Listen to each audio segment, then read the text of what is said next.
지난해 12월 환율이 1,470원 안팎에서 폭등한 가운데서도 국민연금을 포함한 공공부문이 해외 주식 투자를 늘린 것으로 드러났습니다. 8일 한국은행에 따르면 지난해 12월 일반 정부의 해외 주식 투자는 총 40억 8,580만 달러로 전월보다 2.8% 증가한 것으로 집계됐습니다. 국제수지 통계는 중앙은행과 일반 정부, 예금 취급기관, 기타로 나뉘며 일반 정부는 국민연금 등이 포함됩니다. 개인 투자자가 해당하는 비금융기업 등의 해외 주식 투자는 같은 기간 52억 7,030만 달러에서 20억 1,150만 달러로 61.9% 급감했는데 정부에서 서학개미의 미국 주식 투자를 환율 상승 요인으로 꼽았으나 실제 투자 규모는 감소했던 겁니다. 지난해 12월 원달러 환율은 당국이 구두 개입을 하기 전까지 1,470원 후반대에서 등락을 반복하다 23일엔 한때 1,483.6원까지 치솟은 바 있습니다. 결국 당국이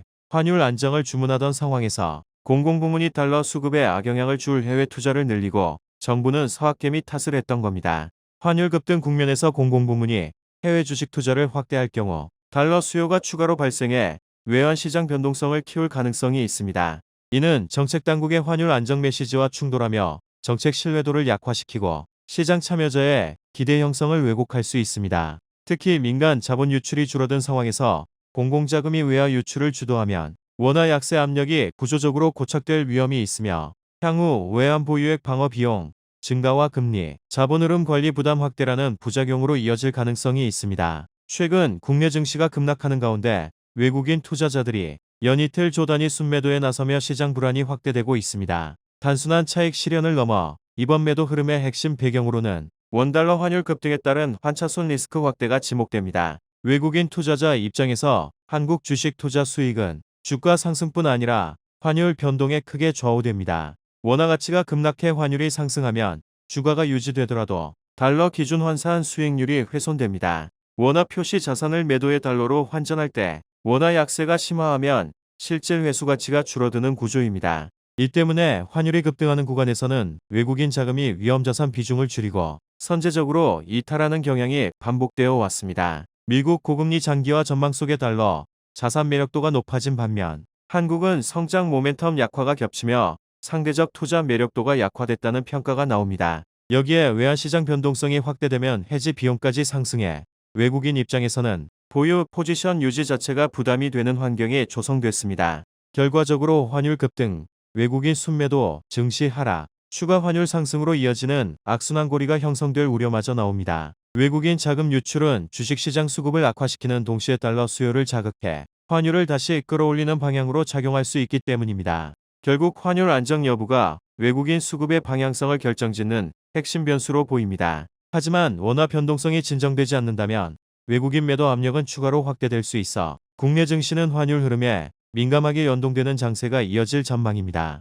지난달 환율 폭등으로 인한 외환시장 안정화 조치로 외환 보유액이 2개월 연속 감소했습니다. 이 때문에 연 최대 200억 달러 규모의 대미 투자 금액까지 생각한다면 외환 보유액의 심리적 마지노선으로 평가받는 4천억 달러 선이 붕괴될 수 있다는 우려가 나옵니다. 사해한국은행에 따르면 1월 말 기준 우리나라 외환 보유액은 전월 대비 21억 5천만 달러 감소한 4,259억 1천만 달러를 기록했습니다. 지난해 12월 26억 달러에 이어 두 달 연속 감소세를 보이며 4,300억 달러 아래로 떨어진 상태입니다. 한은은 지난달 국민연금과의 외환 스와프 등 외환시장 안정화 조치가 감소의 원인이라고 설명했습니다. 지난해 12월에는 외화 예수금 증가와 기타 통화 자산의 달러 환산액 증가에도 불구하고 외환시장 변동성 완화 조치로 인해 외환 보유액이 감소했다고 설명한 바 있습니다. 외환 보유액 감소는 단순한 숫자 하락을 넘어 시장 심리에 직접적인 충격을 줍니다. 외환 보유고는 국가의 대외 지급 능력과 환율 방어 여력을 가늠하는 핵심 지표로 감소세가 이어질 경우 외환시장 참가자들은 당국의 개입 지속 가능성의 의문을 제기하게 됩니다. 특히 심리적 마지노선으로 인식되는 4천억 달러 선이 흔들릴 경우 투기적 달러 수요가 재차 확대되며 환율 변동성이 커질 위험이 있습니다. 또한 한국은행의 시장 개입과 국민연금과의 외환 스와프는 단기 안정에는 효과적일 수 있으나 반복될 경우 외환 보유액 소진 속도를 앞당긴다는 한계를 안고 있습니다. 현지 시각 29일 트럼프 행정부가 한국을 환율 관찰 대상국으로 재지정했습니다. 한국은 2016년 4월 이후 7년여 만인 지난 2023년 11월 환율 관찰 대상국에서 빠졌지만 트럼프 행정부 출범 전인 2024년 11월 다시 환율 관찰 대상국에 포함됐습니다. 미국은 2015년 제정된 무역촉진법에 따라 자국과의 교역 규모가 큰 상위 20개국의 거시경제와 환율 정책을 평가해 일정 기준에 해당하면 심층 분석국 또는 관찰 대상국으로 지정하고 있습니다. 미국이 한국을 환율 관찰 대상국으로 지정했다는 것은 한국의 외환시장 정책과 무역 경상 수지, 구조를 미국 재무부가 집중 감시하겠다는 뜻으로 보입니다. 환율 관찰 대상국은 즉각적인 제재를 받는 환율 조작국과는 다르지만 향후 정책 운용이 미국의 압박과 국제적 시선 아래 놓인다는 점에서 결코 가볍지 않습니다. 미국은 통상 대미 무역 흑자, 경상 수지 흑자, 외환시장 개입 규모 등을 기준으로 환율 정책이 인위적 절하인지 판단합니다. 한국이 관찰 대상에 포함되면 원화 약세 국면에서 정부나 한국은행이 외환시장 안정 조치를 취할 때마다 환율 방어가 아닌 수출 경쟁력 확보 목적으로 해석될 위험이 커지게 됩니다. 악영향도 적지 않습니다. 먼저 외환시장 정책의 자율성이 축소됩니다. 급격한 환율 변동이 발생해도 적극적 개입이 어려워지면 원화 변동성이 확대될 수 있습니다. 또 미국이 통상 협상에서 환율 문제를 지렛대로 활용할 가능성이 높아집니다. 관세, 방위비, 반도체 공급망 등 다른 이슈와 결합될 경우 부담이 커지는데 해외 투자자들은 정책 리스크로 받아들여 한국 자산에 대한 신뢰를 재평가할 수 있는 우려가 있습니다. 결국 관찰 환율 대상국 지정은 단순한 명단 등재가 아니라 한국 경제가 외환, 통상 양면에서 더 강한 감시와 압박 국면에 들어섰다는 신호로 해석됩니다. 국민연금이 국내 주식 보유 상한을 초과한 상태에서도 매각 없이 계속 보유하고 해외 주식 비중을 줄이기로 하면서 한국 금융시장 전반에 연금 동원 신호가 강하게 퍼지고 있습니다. 겉으로는 증시 안정 조치로 포장되지만 시장에서는 국민연금이 사실상 정책 수단으로 동원되기 시작한 것 아니냐는 우려가 커지고 있습니다. 가장 큰 문제는 연금 운용의 기본 원칙인 위험 분산이 무너진다는 점입니다. 국민연금은 국내외 자산을 균형 있게 배분해야 장기 수익률을 안정적으로 유지할 수 있는데 국내 주식 비중을 상한 이상으로 유지하면 한국 시장에 과도하게 쏠리는 구조가 됩니다. 한국 증시는 대외 충격에 취약한 만큼 경기 둔화나 기업 실적 악화 시 연금 자산이 한꺼번에 흔들릴 위험이 커집니다. 특히 해외 주식 비중 축소는 외환시장 측면에서 치명적인 부작용을 낳을 수 있습니다. 해외 투자는 달러 자산을 확보해 환율 급등기의 방어막 역할을 하지만 이를 줄이게 되면 원화 약세 국면에서 대응력이 급격히 약화됩니다. 최근 원달러 환율이 1470원에서 1480원을 넘나드는 상황에서 해외 자산 축소는 외환시장 불안을 더욱 키울 수 있기 때문입니다. 문제는 여기서 끝나지 않습니다. 외환당국이 환율 방어를 위해 외환보유고를 지속적으로 투입하면서 보유액이 감소하고 있는데 국민연금까지 국내 시장 방어에 묶이게 되면 한국의 달러 유동성 안전판이 동시에 약화됩니다. 외환보유고 감소와 연금의 국내 쏠림이 맞물릴 경우 시장은 한국이 위기시 사용할 수 있는 마지막 방어 수단이 줄어든다고 판단할 수 있습니다. 이는 국민연금이 정부의 시장 방어 도구로 인식되는 순간 연금의 정치화 논란과 함께 투자 신뢰가 무너질 수 있으며 환율 폭등과 금융시장 불안으로 되돌아오는 악순환을 초래할 수 있습니다. 현재 시각 20일 블룸버그 통신이 소식통을 인용해 한국 정부가 원화 약세로 인해 올해 미국에 최대 200억 달러를 투자하기로 한 것을 미룰 것이라고 보도했습니다. 블룸버그에 따르면 이 사안의 정통한 소식통은 외환시장 상황이 안정될 때까지 투자는 미뤄야 할 것이라고 밝혔습니다. 그러면서 기업과 개인 투자자들의 자본 유출이 환율에 부담을 주고 있으나 곧 안정될 것이라면서도 한국 정부가 특정 수준을 염두에 두고 있는지에 대해서는 구체적으로 언급하지 않았습니다. 또 이 소식통은 지난 14일 스콧 베선트 미 재무장관이 한국의 강력한 펀더멘털과는 부합하지 않는다며 한국 환율 시장에 부두 개입성 메시지를 내놓은 것이 원화 가치를 끌어올리는 데 도움이 되기는 했으나 아직 그 영향력을 평가하기는 이르다고도 덧붙였습니다. 지난해 11월 한국과 미국은 관세 후속 협상을 통해 한국의 대미 투자금 3,500억 달러 가운데 1,500억 달러는 조선 분야 투자에 배정하고 2,000억 달러는 연간 200억 달러 한도 내에서 장기 투자한다는 내용에 합의했습니다. 다만 외환시장 불안 등이 우려되는 경우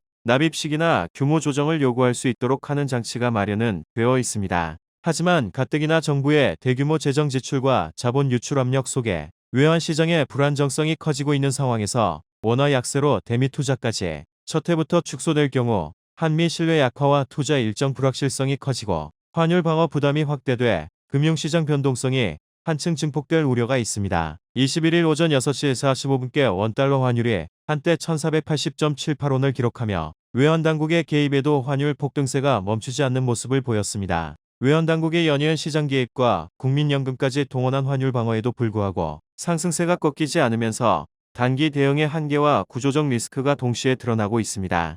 특히 국민연금의 외환시장 개입은 논란을 키우고 있습니다. 국민연금은 장기 수익성과 기금 안정성을 최우선으로 해야 하는 기관임에도 환율 방어 수단으로 활용되면서 연금의 정치화라는 비판을 피하기 어려운 상황입니다. 환율 방향이 정부 의도와 다르게 전개될 경우 대규모 평가손이 발생할 수 있고 그 부담은 고스란히 국민과 미래 세대에 전가될 수 있기 때문입니다. 외환보유고 감소에 대한 우려도 커지고 있습니다. 외환당국이 달러를 직접 투입해 환율 상승을 억제할수록 보유고는 줄어들 수밖에 없고 이는 시장에 또 다른 불안 신호로 작용합니다. 글로벌 금융 불확실성과 지정학적 리스크가 상존하는 가운데 외환보유고 감소는 국가의 위기 대응 능력과 대외 신뢰도를 동시에 약화시킬 수 있습니다. 환율 급등의 원인을 단기 수급 문제로만 볼 수도 없습니다. 한미 금리 격차, 해외 자금 흐름 변화, 과도한 달러, 자산 노출 등 구조적 요인이 누적된 상황에서 개입 중심의 대응은 오히려 투기적 달러 수요를 자극해 변동성을 키울 수 있기 때문입니다. 환율 방어를 위한 임시 처방보다 근본적인 정책 조정과 신뢰 회복이 시급하다는 경고가 커지고 있습니다. 환리스크에 노출된 한국의 달러 자산 규모가 외환시장에 비해 과도한 수준이라는 IMF의 경고가 나왔습니다. 18일 IMF의 글로벌 금융안정보고서를 보면 한국의 외환시장 규모 대비 환노출 달러 자산은 25배 안팎으로 조사됐습니다. 이 지표는 외환시장이 환율 변동 충격을 얼마나 흡수할 수 있는지를 가늠하는 구조적 척도로 활용되는 지표입니다. 독일과 프랑스를 비롯한 유럽 주요국은 외환시장 대비 환노출 달러 자산 비중이 한 자릿수에 불과했습니다. IMF가 지적한 달러 자산이 외환시장 규모의 25배라는 것은 환율 급변 시 충격 흡수 능력이 극도로 취약하다는 뜻으로 해석되기 때문입니다. 비기축 통화국이 외환시장 대비 환노출 달러 자산 배율이 높으면 달러 가치 변동에 따른 충격을 외환시장에서 단기간에 흡수하기 어렵습니다. IMF는 일부 국가는 달러 자산 환노출이 외환시장의 깊이에 비해 불균형적으로 크다고 지적했습니다. 특히 환노출 상태에 있는 글로벌 투자자들이 한꺼번에 환해지에 나서는 이른바 환해지 쏠림 가능성에도 주목했습니다. 달러 선물한 매도가 동시에 발생할 경우 달러 환노출 비율이 큰 외환시장을 중심으로 변동성이 커질 수 있다는 겁니다. 국민연금이 전략적 환해지를 본격화한 것도 이러한 환율 변동 리스크를 사전에 관리하려는 것으로 보입니다. 대규모 달러 자산은 환율 상승기의 평가손과 마진콜, 해지 비용 급증을 유발하고 동시다발적 달러 수요를 촉발해 유동성 경색과 환율 급등의 악순환을 만듭니다. 비기축 통화국인 한국은 이를 흡수할 완충 장치가 제한돼 금융 시스템 전반에 불안으로 번질 위험이 큰 상황입니다. 이창용 한국은행 총재가 기준금리 동결을 결정한 직후 기자간담회를 열고 최근 환율 폭등에 대한 자신의 솔직한 심정을 토로했습니다. 이 총재는 올해 초 원달러 환율 상승 원인에 대해 4분의 3 정도는 달러 강세와 엔화 약세, 베네수엘라 공습 등의 지정학적 리스크라며 나머지 4분의 1 정도는 우리만의 요인 때문이라고 주장했습니다. 그러면서 경제학적으로 어떤 모델을 적용해도 1480원대 환율은 우리 경제의 펀더멘털로 설명되지 않는 수준이라며 스콧 베센트 미국 재무장관이 원화 저평가를 언급한 것도 이러한 맥락이라고 덧붙였습니다. 이런 가운데 최근 위험성이 대두되고 있는 국가부도 위기에 관해서도 입장을 밝혔습니다. 이 총재는 대외채권국 위기의 과거 외환위기 때처럼 국가부도 위험이 있는 것은 아니다라면서도 환율 상승이 물가 불안을 야기하고 서민 경제에 부담을 줄 수 있는 만큼 쏠림 현상이 과도할 경우 시장 안정화 조치에 나설 것이라고 했습니다. 또 총재로 취임한 후 금융 안정을 위해 가계부채를 줄이려 노력했고 그 결과 M2가 늘어나는 추세가 멈췄다며 하느니 돈을 너무 많이 풀어서 환율이 올랐다고 하는데 사실이 아니다라고 주장했습니다. 이어 GDP 대비 M2 비율이 다른 나라보다 두세 배 돼서 유동성이 크다고 하는 것은 들어보지 못한 이론이라며 계속 얘기하면 감정이 올라와 대답을 잘못할 것 같다고 밝혔습니다. 이 총재의 이 같은 발언에도 불구하고 15일 오후 2시 49분께 환율은 1470원을 넘어선 상태를 유지하고 있습니다.